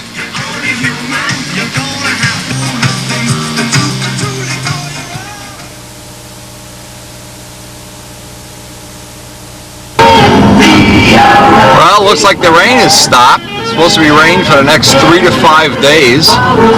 And of course we'll try to get up there and get a couple of flights in. Can't believe this. I don't even have to use the windshield wipers. Come on, rain, stop. Now, since we basically have the same useless turbulent air here, what I'm going to use this day is to really fine-tune the tank shim. I've got it within a 30-second now. It's still about 0.2 faster inverted, but there's some other considerations here, and what I want to do is get this tank final shimmed, mark it, and then get a backup tank going. So I'll have a backup tank and a backup motor. This is what I really like to have. I got this motor, of course, all sitting in here, and I've got some extra tank shims, and I've got two extra tanks I can even try if I'm not real happy with that one. I have extra tanks. In fact, I've got one that's never even been in a plane. So plenty of things to try on a day that pretty much is, well, not going to be a flying day, that's for sure.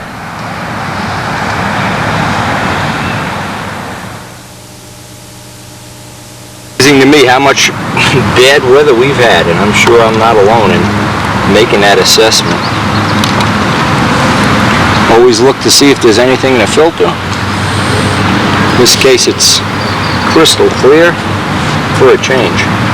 As always, one or two little things, I don't care how careful you are, you always get something in there. Always good to check. Now, of course, one of the things you want to have, if you have a spare tank and you don't know what shim it is, not all tanks shim the same, so you want to for sure, anytime you take the tank out, pressure check it, make sure it doesn't have a pinhole leak, that's always number one. Mark or put it in a bag with the shim of, or mark the shim that it should be for which plane. Not going to be the same in each plane for each motor, that's a given.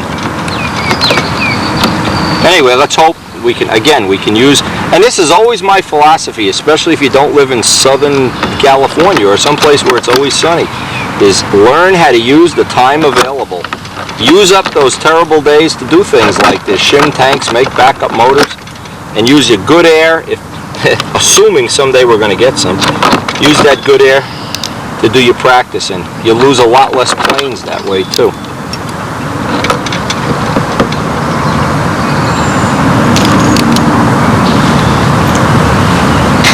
Here is where you're always glad you have that wax on the shims.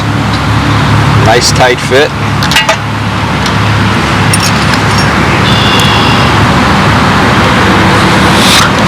Again, now we have fine increments. We can fine tune.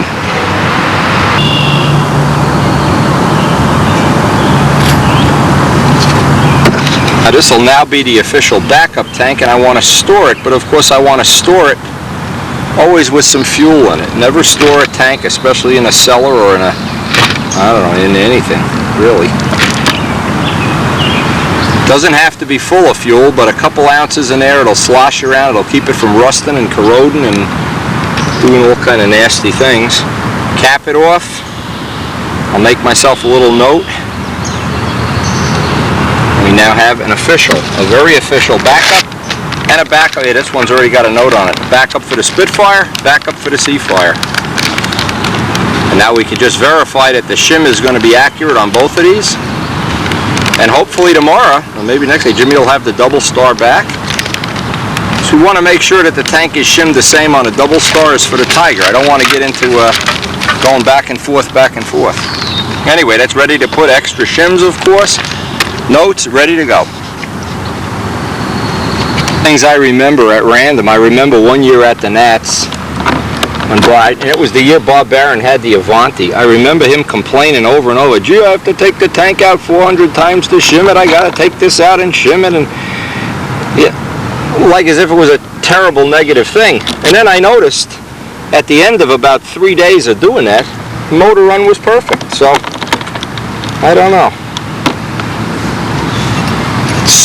It's certainly not as simple as you would think it would be. In the old days when you glued a tank in, of course, you didn't go through any of this. You just had less performance. But if your goal is to really be professional and you want the maximum performance from any motor, any tank, anything, it requires doing the homework.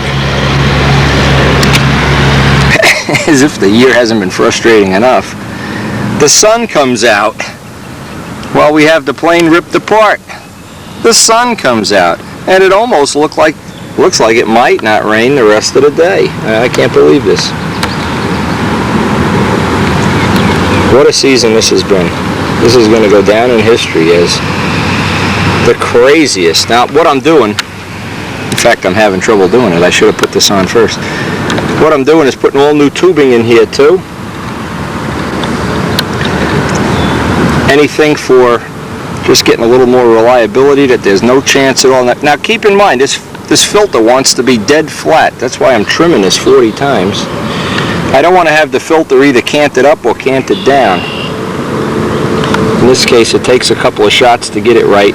But when you get that motor running perfect, all of this, you forget right about it. You forget. Unbelievable. We just absolutely cannot catch a break here. Unbelievable.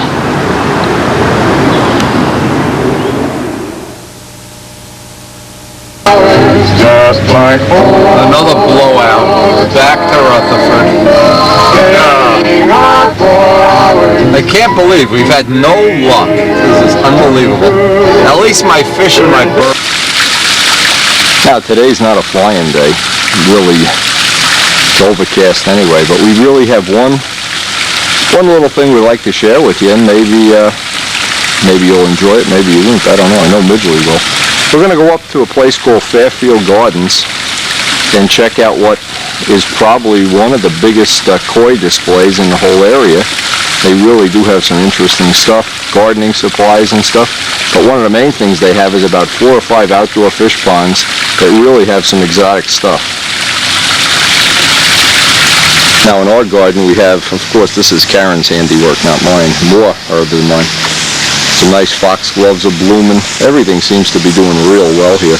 But what we like to do is when we do go out shopping, we're always looking for unusual plants that you generally don't see in a home garden. And of course, this is really the love of my life here. We got wisteria growing out on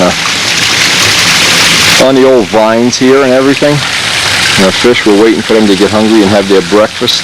Get to the size now where we need to feed them, and the water temperature is over 60 degrees, so we feed them 3 times a day. It's really a lot of fun. They're not hand trained yet where they take it out of your hand, but they're getting there. And again, I do the same thing with this pond. I guess this is the reason I'm trying to make a point. I do the same thing with the ponds that I guess other people do when they look at my tapes, is I try to get ideas. I just try to get inspiration, try to think of something that nobody's tried yet, or you never know when you're going to find something really cool. I don't know if these guys they're breeding. This is supposed to be their breeding season. I don't know. Midgley tells me there is no breeding season, but they've been playing mating behavior, hiding in the anacharis here, and it's been a lot of fun watching them. See how they hide in here? And I don't even know if they're fooling around or anything. I'm like, whatever they're doing here, I don't really know, but it's been a lot of fun watching them. Anyway, we're going to head out.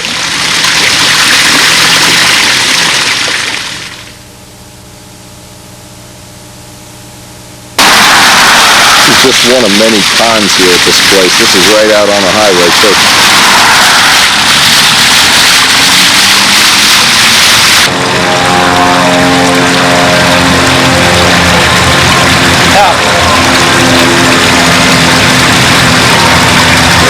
These are some really nice big koi here.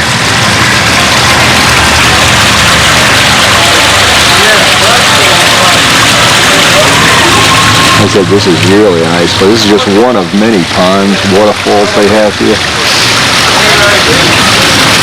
Now what we did last winter, we went to a place with Carlos and his wife where they had an indoor show that they put up a whole thing with running water and fish and everything.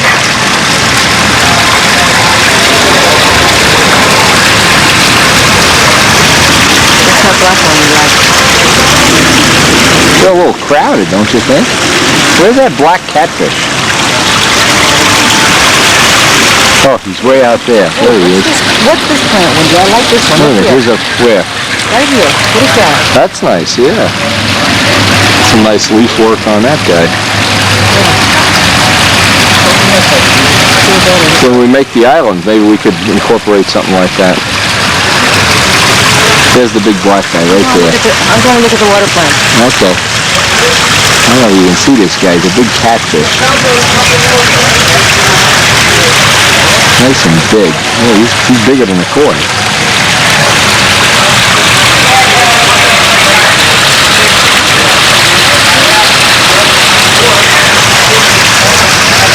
Come on, guys. Come on out of the water.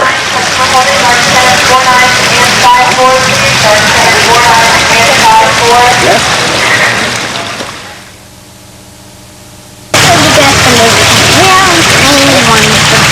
The tire was all over there.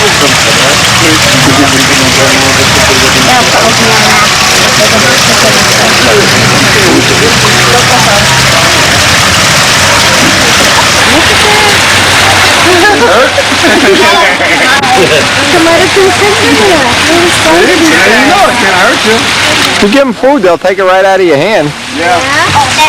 Oh, yeah.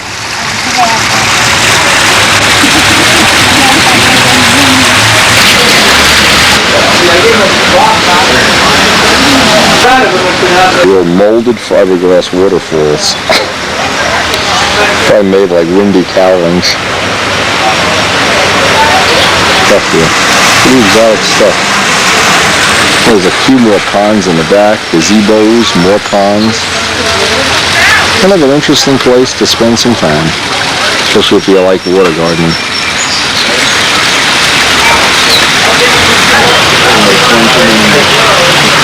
This is nice little in-ground waterway here.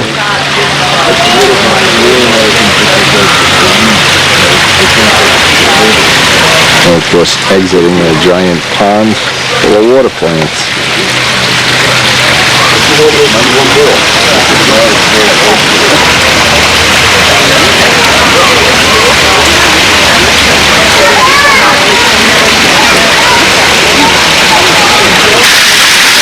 Very good fiberglass waterfalls. We can go into this business here. Molded Spitfire cowling waterfalls.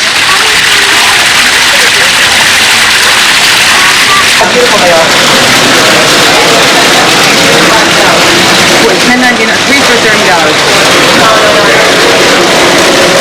Where are the black ones? What? Where you said there was black ones? Oh yeah! They're beautiful. Oh, they're all black ones. The black moors is what they are. Yeah, they're beautiful, aren't they? Yeah. I think we'll have to have one of those. Good idea.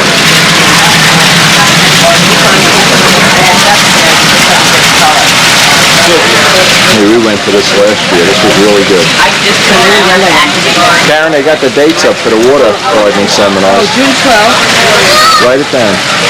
Thursday. There's one big guy down the bottom there. No, I don't want to put that too. The yellow one would be fine though.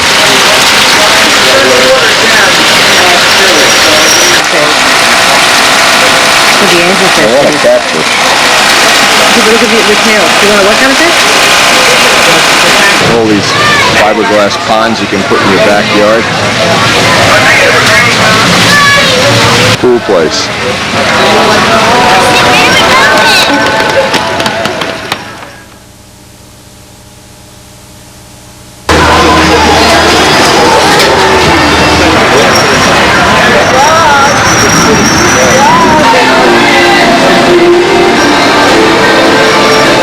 Look at this guy. Cool.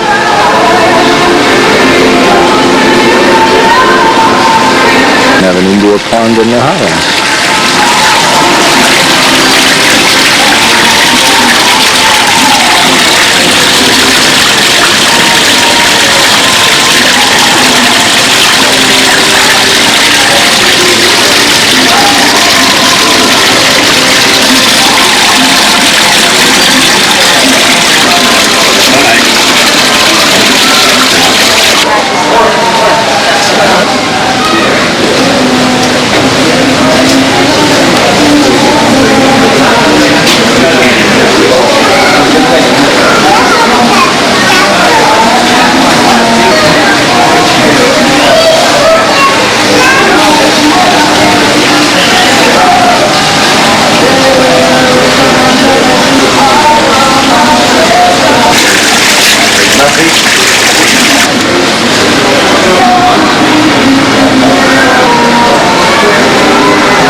sure is getting some plant rights around the pond.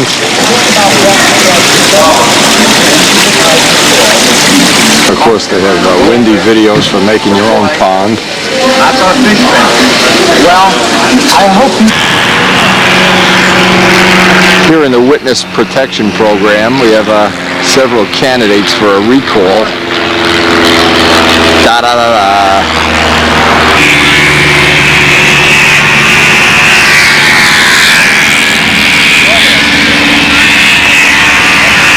Let's go see who's hanging out at the club. We're doing ponding today, not flying.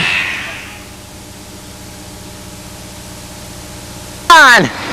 When are you gonna fly? I did. You did? I saw your dad's getting ready to pack up. Uh-oh. Come on, you gotta go faster than that. Boy, on any Sunday you come up to the club field, you don't know what's going on here. Water gardening, pond parties. Camera. No cursing. No cursing. No smoking cigars. You missed out on my test flight on my Skyboat. Uh-oh, hey, looks good. Looks good. Yeah. Fantastic. The occasion, Wendy.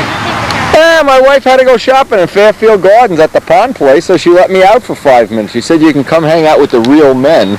Yeah. To give you got that So I gave my second choice was to be here with you, you know. You got the camera? Oh, you're still working the camera? Yeah, no cursing. You guys are just low class, I'm telling you. I'm telling you. That is nice. I have to wait till you shut. That's my Barbie doll pilot in there, too.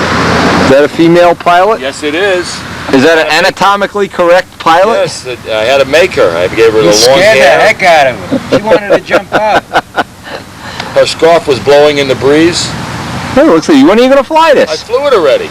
What, but I what do you broke fly it once and then go home or what? The turnbuckle on the cable broke here. Oh, I lost it, so I don't want to have it whipping around there. Then his landing gear's a little loose on the bottom.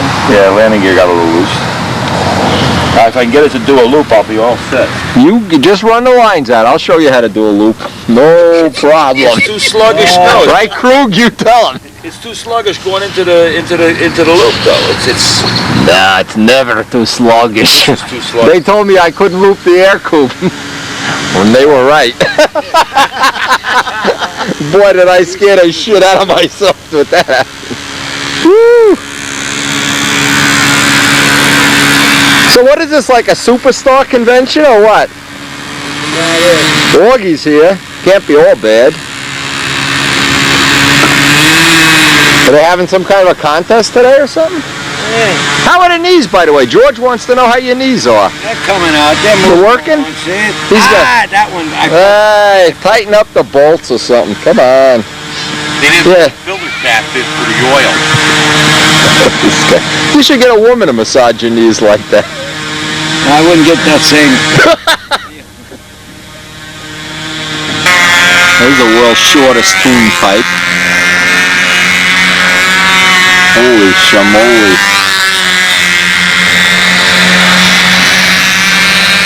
Enough wire on this thing, holy crap. Woo! Now listen, Robert, I came all the way up here to let you know. Come over Monday night. I knew all the big shots would be here today. Mr. and Mrs. Big Shot. Mr. and Mrs. Right.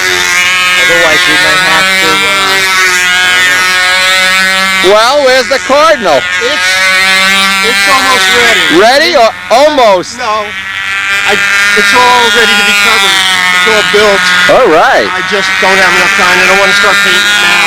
Yeah. But I need to come down and talk to you more. Yeah, well, come down. I will.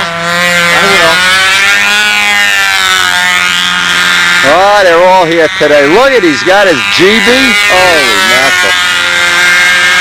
Noel Drindak, eat your heart out.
back to work on the pond. The pond is full.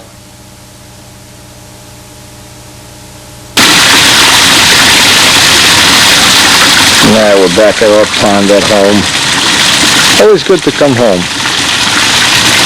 Ooh, supper's eaten. Anyway, we got to get back to the shop. There's so many things to do. But this really has been a nice diversion from, I don't know, from whatever the Seafire development program was. Hope you haven't mind sharing it. Back to the shop.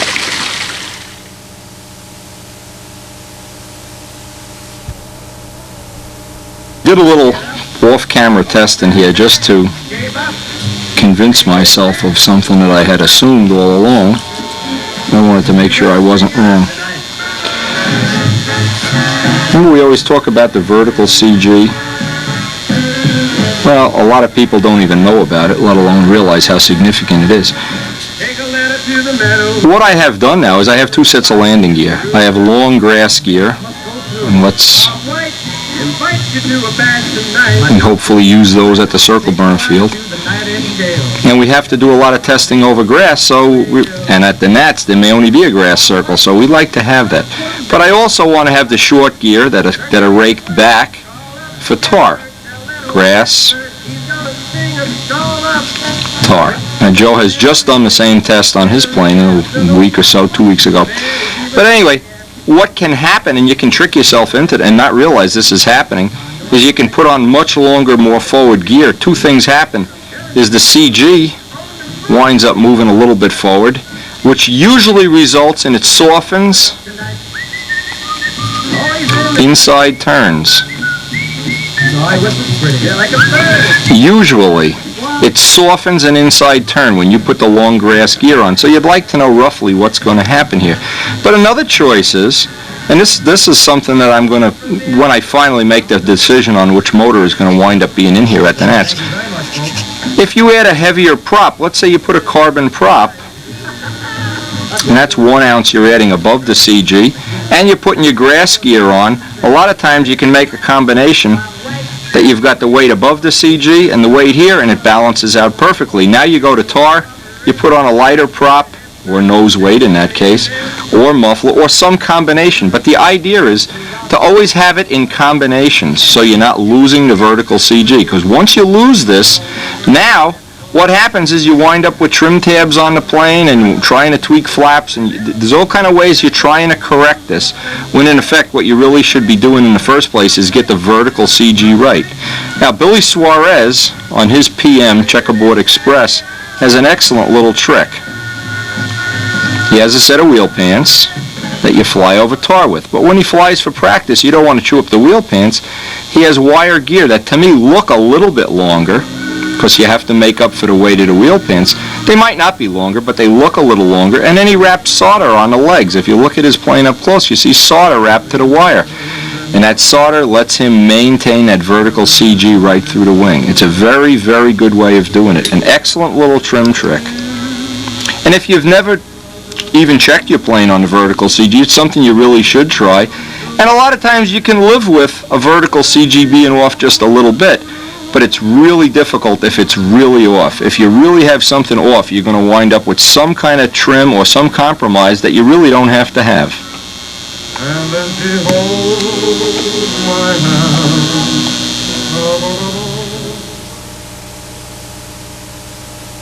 There's one other way to deal with this, is I have a pair of 2.5-inch wheels. These would be nice for flying at the circle burner field, of course. And a pair of 2 1/4. And actually you can have a pair of 2s if we wind up with some other trim change that we need. But having the wheels, and even though these are a small amount, sometimes that's all it takes to get the gear and the prop combination or a muffler change combination to really just balance out just right. And when you have it just right, it makes all the difference in the world as far as getting a plane to track and fly evenly.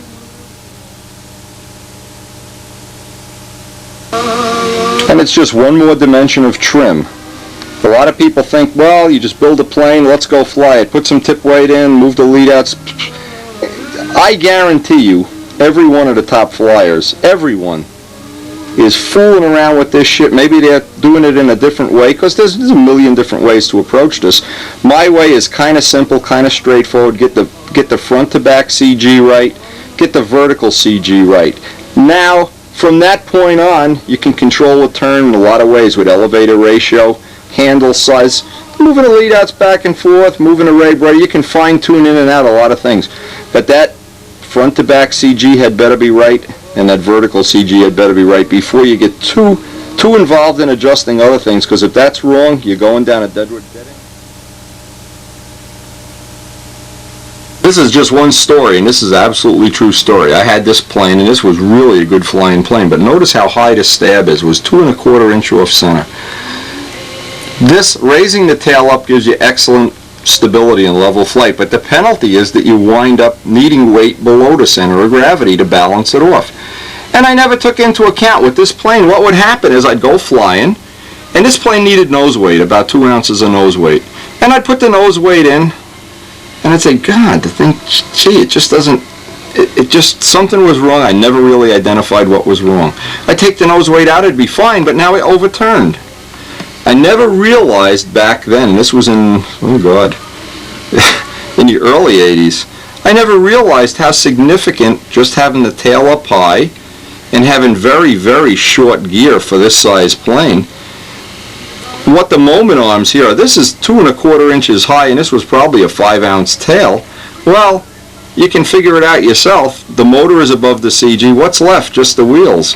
But once I had figured that out, and Big Jim was the one that clued me into all this, we went down his cellar. We got the vertical CG right, and what it needed was a set of wheel pants that weighed about 2 ounces. And it used to break my heart to have those heavy wheel pants on the plane, but it always flew better.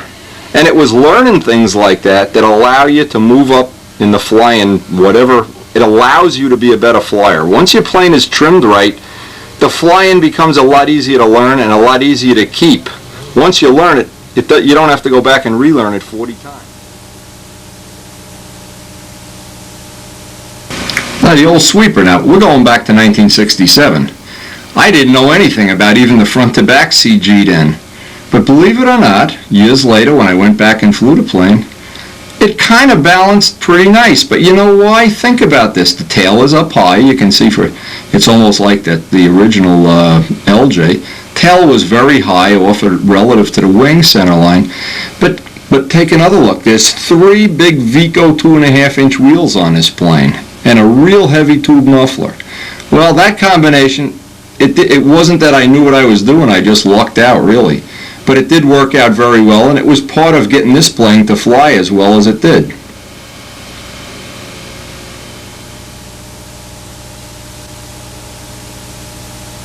That is an interesting but true story. If you notice in here, this is probably the first couple days we ever flew this plane. Larry Scarinzi was there giving me a hand, Dougie Stout, Ken Stout's son. I had wheel pants on the plane. Well, in the course of probably 500 trim flights, I never realized this plane was so bottom heavy because it didn't have a really high tail, and it had 3 real heavy unhollowed wheel pants and a big copper tube running through the body. Copper now, not aluminum, imagine this. I never realized again how significant that vertical CG was. Years later, the wheel pants came off, the plane flew 100% better. And I attribute that to just lucking out of getting the vertical CG right, really in a lucky way rather than a high-tech way. Sometimes you just luck into it. Now I know Paul Walker has excellent trim technology, and a lot of his ideas, even though they're a little bit, well, not maybe a big different, he likes a little bit bigger inboard wing. The plane absolutely flies perfect, so I don't know what you can say about that. It's an excellent design. It's a high aspect design. It really performs well, and I'm sure from having spoken to other people, even Ted Fancher wrote in one of his columns that Paul was a master of trim, and I'm glad that a lot of the stuff he's written really is stuff I totally agree with. The things I don't agree with don't really matter because both of the planes wind up flying well. And an example of that is here's Robbie Hunt's plane. It's a Billy Werwidge, similar to it, or a Billy Werwidge design, I don't really know, but the 2-inch bigger inboard wing. Well, when you trim for that, you can make that work too. Here's Paul. He's got a 1-inch difference in the wing length. You can make that work. Here's a plane with equal panels. You can make that work.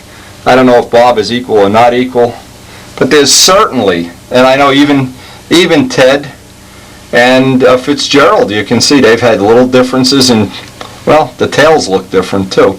But that's the thing of personalizing a program and getting it to work for you. And if you know how Paul trims a plane, how Ted trims a plane, Billy Warwich, and my method and Bob Hunt's method, if you take all of these methods together, try them all, you're going to find a way that's going to work for you, and you'll be real happy with it. But they all can be made. And we're at the end of this tape, and believe me, I have had so much fun. One of the unique challenges of doing a semi-scale plane, getting the vertical CG right, because you're limited by so many things of trying to make it scale or almost scale. And it's really a challenge, but it's the same challenge you meet when you trim a Nobler, same challenge you meet really when you do any plane, a Thunderbird or whatever. It's just a little more intense when you're doing it in a semi-scale mode. But still, it's the same rules apply. You just have to really be careful, especially with the weight, not getting carried away, putting too much paint on a plane, because you're carrying around a lot of things that normally don't go on an ordinary stunt ship. One of the planes I always love the nose section on this. Walt Prey's awesome airplane. I might have left Bob Barron at it, a mix of people. It has unique little things he trims, but I know he's very aware of the vertical CG. And I know this plane flew good enough to win the Nats. Flew excellent. I know Bill Rich has some unique little trim things. Again, there's no substitute for knowing all the little tricks. Try them all yourself and figure out the ones that are going to work for you. And with that in mind, I'm going to say goodbye. Pass the tapes around to all your friends. Try to get as much information from every source that you can, and be sure to share it with everybody. See you on the next tape. We're ready to go flying again.